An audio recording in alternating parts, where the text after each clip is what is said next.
Donald Trump anunció este sábado en Truth Social que el espacio aéreo sobre y alrededor de Venezuela debe considerarse completamente cerrado en medio de una fuerte escalada militar de Estados Unidos en el Mar Caribe contra el Cartel de los Soles, una organización criminal que es, según múltiples investigaciones, arropada y encabezada por la dictadura de Nicolás Maduro.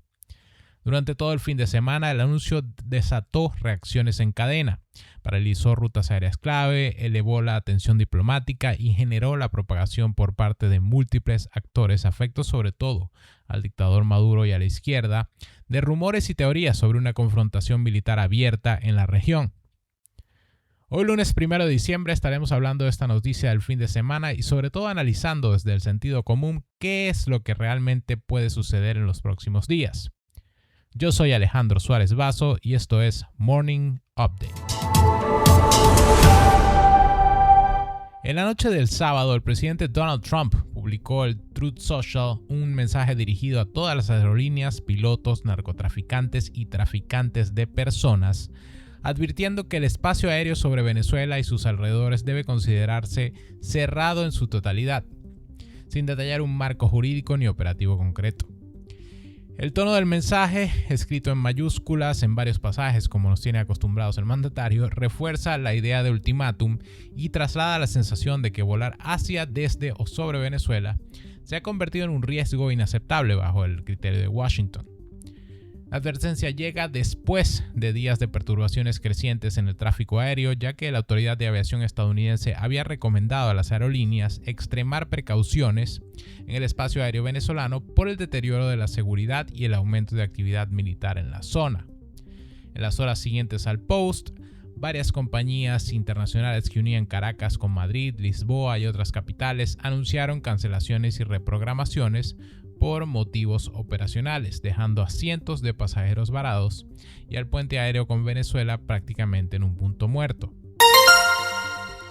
Por su parte, la dictadura de Nicolás Maduro respondió durante el fin de semana con un comunicado que repudia, entre comillas, el cierre anunciado por Trump, subrayando que ningún poder extranjero tiene autoridad para condicionar el uso del espacio aéreo venezolano.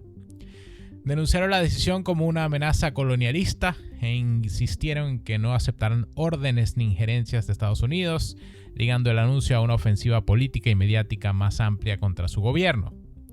Como contramedida, las autoridades venezolanas comenzaron a revisar permisos y licencias de aerolíneas extranjeras, lo que añade más incertidumbre a un sistema ya golpeado, gracias a la total destrucción del aparato productivo venezolano por parte de la dictadura. En sus medios oficiales, el chavismo acusa a Washington de utilizar la seguridad aérea y el discurso antidrogas como una excusa para aislar económicamente al país y presionar por un cambio de régimen. El típico y desgastado discurso del bloqueo y de la amenaza imperial. El cierre de facto del espacio aéreo se enmarca en un despliegue militar que Estados Unidos ha venido reforzando desde agosto en el Mar Caribe y la entrada al Pacífico Oriental, con buques de guerra, aviones de combate y tropas especiales. En una iniciativa que Trump y el secretario de Defensa Pete Hegseth describen como lucha contra el narcotráfico y que han llamado Operación Lanza del Sur, el Pentágono ha enviado destructores con misiles guiados, submarinos de ataque, helicópteros de ataque y drones de vigilancia, además de miles de efectivos distribuidos en bases y puertos estratégicos de la región. En las últimas semanas se incorporó el portaaviones USS Gerald R. Ford, lo que prácticamente duplicó el movimiento naval respecto a meses anteriores y elevó el número de tropas desplegadas en el Caribe a cifras que algunos analistas consideran las más altas en décadas en la zona. Informes citados por la prensa destacan que Estados Unidos ya ha hundido una veintena de embarcaciones sospechosas y que las operaciones han dejado decenas de muertos en el marco de las interdicciones marítimas. Las maniobras se concentran en áreas cercanas a las costas venezolanas, incluyendo ejercicios conjuntos en Trinidad y Tobago y operaciones de desembarco en Puerto Rico, que se ha convertido en una plataforma clave para la proyección de fuerza estadounidense. En esa zona, Marines han realizado prácticas de infiltración con aerodeslizadores anfibios, helicópteros de transporte y cazas F-35, ensayando escenarios de respuesta rápida que Caracas interpreta como preparativos para una intervención o una invasión. Mientras Washington insiste en que no contempla una invasión terrestre a gran escala y que las operaciones se limitan a combatir el narcotráfico, algunos expertos señalan que el volumen de armamento de precisión, misiles Tomahawk listos para ser lanzados y poder aéreo embarcado darían a Estados Unidos capacidad suficiente para una campaña de ataques selectivos sobre objetivos militares venezolanos. Esta escalada solo ha alimentado la especulación de la dictadura de Maduro y expertos en propaganda y desinformación de que el despliegue busca una invasión a Venezuela al mismo estilo de las que ocurrieron en Afganistán, Irak e incluso Vietnam. El anuncio de Trump sobre el espacio aéreo se produce después de reportes de una llamada reciente entre el presidente estadounidense y Nicolás Maduro, en la que habrían discutido incluso la posibilidad de un encuentro cara a cara, algo que contrastaría con la retórica de los últimos días. Pese a versiones de contactos discretos, el hecho de que Trump combine advertencias militares, presión judicial contra figuras de la dictadura venezolana y ahora un cierre aéreo simbólico sugiere que la Casa Blanca mantiene una estrategia de agresiva intimidación más que de negociación. Con las rutas aéreas interrumpidas, un despliegue militar sin precedentes en el Caribe y un mensaje de ultimátum publicado ante millones de seguidores, el fin de semana deja la sensación de que la crisis entre Estados Unidos y Venezuela ha entrado en una nueva fase, más volátil y menos predecible. Los próximos días estarán marcados por si Trump convierte esta advertencia en medidas concretas o si se abre alguna vía de distensión antes de que la tensión derive en un incidente mayor. Es el momento del análisis y sobre todo, como acostumbramos en este canal, a regirnos por el sentido común. Vamos a dejar un primer punto claro. La administración de Donald Trump o cualquier administración estadounidense no necesita invadir ningún país latinoamericano, pero especialmente no necesita invadir Venezuela. Hemos leído y escuchado a muchos actores de izquierda soltar narrativas falsas sobre el tema. Y en principio, bueno, los mismos de siempre, cómplices diversos de la dictadura madurista en Latinoamérica y por supuesto en países como España, donde cúpulas de corruptos y vividores como el supuesto Partido Unidos Podemos han recibido ayuda, asesoría y financiamiento de Chávez y Maduro a costa del bolsillo y el sufrimiento de millones de venezolanos para impulsar su agenda política generadora de pobreza y la pobreza de las mayorías, sobre todo a través del control social de una minoría, que son ellos. Pero también hemos escuchado a actores del Partido Demócrata en Estados Unidos y a lunáticas como Laura Loomer y Marjorie Taylor Greene, quien por cierto siempre nos ha recordado a la ya fallecida Lina Ron, una delincuente que manejaba grupos armados a favor de Chávez en Caracas. Ellas se hacen eco de que habría una supuesta invasión y de que Donald Trump no puede hacer esto sin permiso del Congreso, con una triste y simplista excusa del America First y el pobre argumento de que esto le costará mucho al bolsillo de los contribuyentes. Quizás no recuerdan que America First también significa no dejar entrar narcotraficantes que asesinan a estadounidenses dentro de las fronteras. Tanto le han aportado estos personajes tristes, cortos de análisis de juicio y de reputación a la dictadura y el narcotráfico, que ya varios cómplices latinoamericanos del Cartel de los Soles y delincuentes convictos como Rafael Correa en Ecuador se han hecho eco de estas declaraciones de personas que se supone que son republicanas y pretenden ser bastiones morales cuando no son más que el hazmerreír de la mayoría de la población.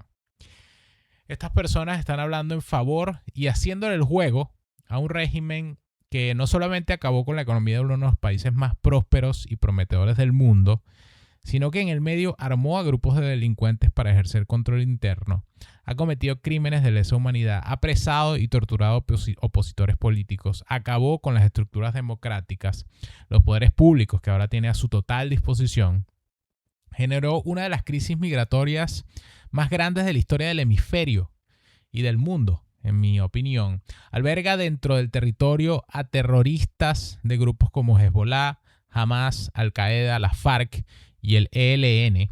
Y finalmente, aunque faltarían muchísimos crímenes más, se convirtió en un cartel de la droga, con el objetivo de tener siempre al alto mando militar de su lado, convirtiendo a generales en jefes del narco, viviendo en mansiones y búnkeres de lujo, aunque eso sí, sin poder salir del país, porque son parte de la lista de más buscados de la DEA y del Departamento de Justicia de los Estados Unidos.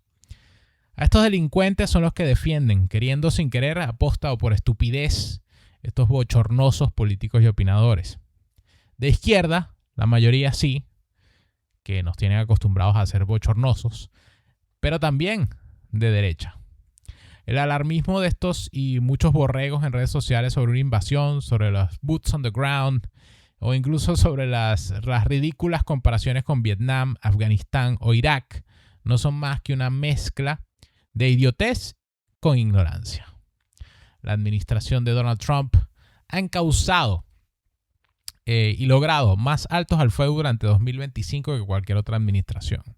Para los que no saben este dato todavía, pueden buscar en su herramienta de preferencia los conflictos entre India y Pakistán, Ruanda y la República del Congo, Armenia y Azerbaiyán, Serbia y Kosovo, Egipto y Etiopía y por supuesto la guerra en Gaza desatada a partir del ataque terrorista del 7 de octubre de 2023 por parte de Hamas a Israel. La premisa de paz a través de la fuerza o peace through strength ha estado presente en todas estas mediaciones. ¿Y qué quiere decir esto? Bueno, que la administración primero advierte, luego sanciona, impone aranceles, provee apoyo a los aliados aledaños al conflicto o a quienes considera su aliado dentro de cada conflicto para presionar acuerdos de paz o ceses al fuego, propone soluciones y salidas a los actores indeseables y finalmente presiona a nivel militar antes de ejecutar cualquier acción letal. Y con acciones letales me refiero, por ejemplo, al bombardeo a los laboratorios nucleares de Irán, que de forma casi definitiva acabaron con la amenaza en el Oriente Medio y forzaron a actores como el grupo terrorista Hamas a ceñirse a los acuerdos y condiciones impuestos por Estados Unidos e Israel. ¿Qué hay de diferente en esta oportunidad? A Donald Trump no le interesa a lo externo ni a lo interno iniciar una guerra abierta. Se ha preocupado demasiado por terminarla. Parte de su discurso en campaña, en su primera gestión y en la presente, ha sido en favor de la negociación y de la paz, sin dejar de lado que a la hora de necesitar acciones contundentes las ha ejecutado sin titubeo, pero sobre todo para recordarle a estos analistas y opinadores de oficio, lo ha hecho sin avisarle absolutamente a nadie. ¿Qué esperar entonces para Venezuela? Podemos esperar exactamente lo mismo que ha sucedido en todas las ocasiones mencionadas durante 2025. La amenaza al madurismo es evidente, la presión es máxima. El discurso de Washington y la administración es bastante claro. Hay una guerra contra el narcotráfico y Maduro y sus secuaces son cabecillas de uno, quizás el más importante, de los carteles que operan en la región. Maduro es sumamente impopular y Donald Trump no necesita invadir el país para hacerlo salir de Venezuela. Solo necesita la medida de presión exacta para que el séquito termine por entender que aquí ya no hay nada que hacer. A la primera acción contundente, real y palpable, muchos saltan del barco y la población no los va a defender, sino que lo va a celebrar. Entonces, Estados Unidos no necesita del petróleo venezolano, ya lo tiene. Eso es otra cosa que podemos hablar. ¿Realmente creemos que Maduro quiere dejar de venderle petróleo a su principal comprador? La propaganda cubana al respecto del supuesto robo de los recursos petroleros ya no cuela porque no tiene sentido. O mejor dicho, cuela para los 4 tontos que siguen creyendo en Maduro o que siguen viviendo de las bolsas de comida podrida que les llega todos los meses a cambio de su silencio o de vivir en miseria sin quejarse. Porque si te quejas, te cuesta la comida, la libertad o eventualmente la vida. Así opera la dictadura de Nicolás Maduro. Los aliados geopolíticos de Maduro no van a hacer nada al respecto de estas amenazas, no lo han hecho hasta ahora.